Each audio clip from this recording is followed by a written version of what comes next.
Assalamualaikum warahmatullahi wabarakatuh. Oke, materi kali ini tentang keasaman dan kebasaan padatan, di mana berbeda dengan larutan. Kalau larutan kita tinggal menggunakan pH meter atau dengan metode titrasi, tetapi berbeda dengan penentuan keasaman dan kebasaan pada padatan. Oke, biasanya di anorganik itu yang digunakan untuk menentukan keasaman padatan biasanya adalah sampelnya zeolit, kemudian sapos, clay, dan lain-lain bisa dilihat di sini. Maka dengan keasaman dan kebasaan padatan kita dapat mengetahui tipe dari asamnya, baik Bronsted maupun Lewis. Kita lihat di sini bahwa biasanya mineral asam yang biasanya digunakan itu adalah H2SO4, HF.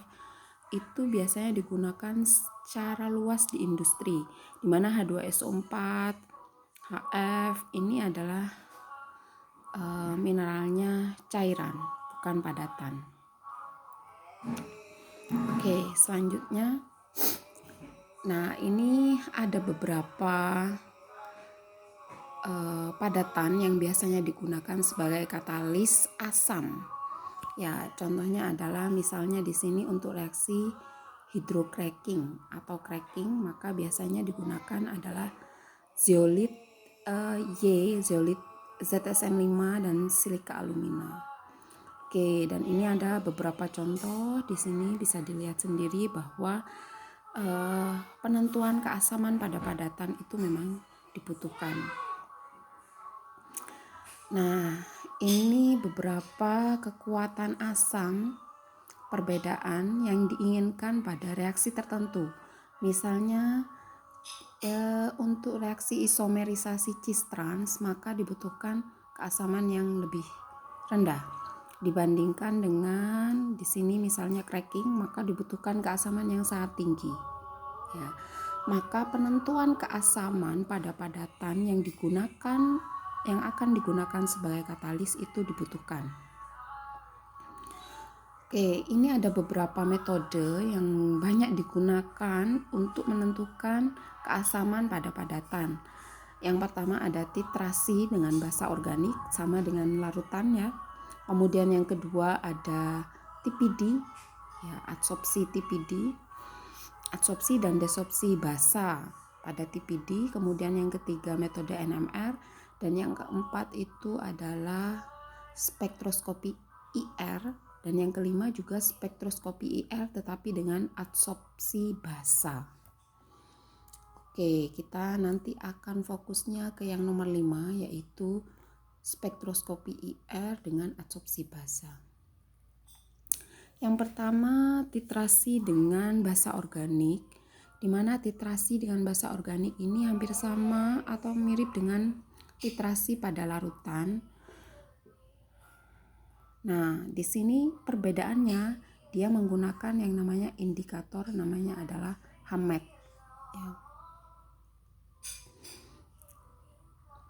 Oke, ini bisa dibaca sendiri bahwa di sini mirip dengan titrasi seperti biasanya, tetapi bedanya adalah dia menggunakan indikator Hammett.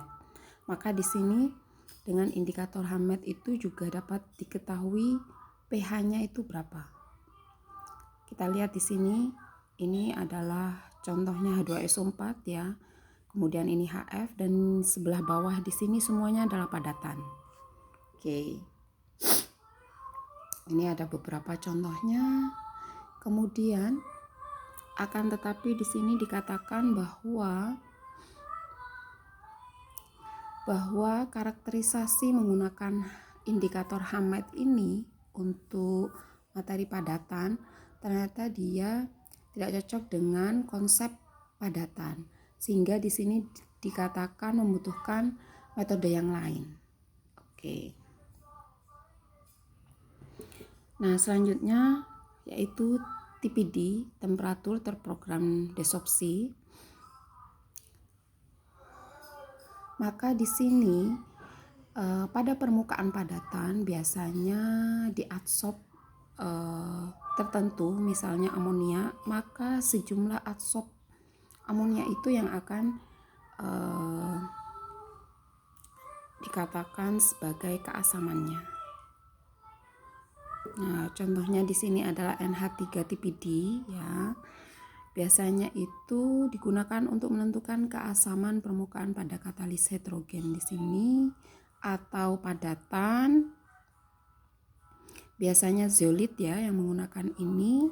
Maka jumlah amonia yang terdesorpsi pada rentang temperatur pengukuran sebagai pengukuran konsentrasi sisi asam. Ya.